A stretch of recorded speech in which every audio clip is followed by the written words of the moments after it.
मुंबईच्या कांदिवली पश्चिमेतील सेक्टर 8 आणि 9 परिसरात मॅंग्रोव्ह क्षेत्रावर गेल्या 2012 पासून सुरू असलेल्या बेकायदेशीर बांधकामामुळे गंभीर प्रश्न निर्माण झाले।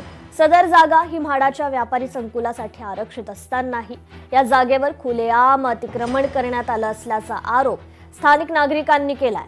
मात्र या प्रकरणात जयस्वाल यांच्याकडून मनसेवर जबरदस्तीने कारखान्यात घुसून मारहाण केल्याचे तसेच 10 लाख रुपये खंडणीची मागणी करण्यात आली असा आरोप करण्यात आलाय।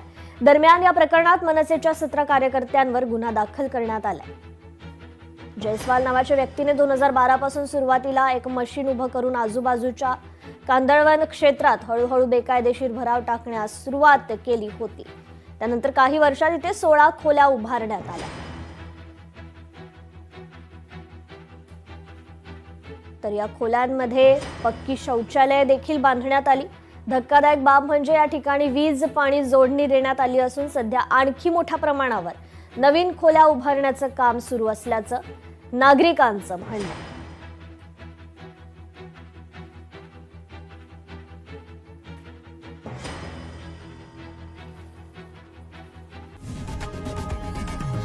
लोकशाही मराठी ऐका, पहा, जागरूक रहा।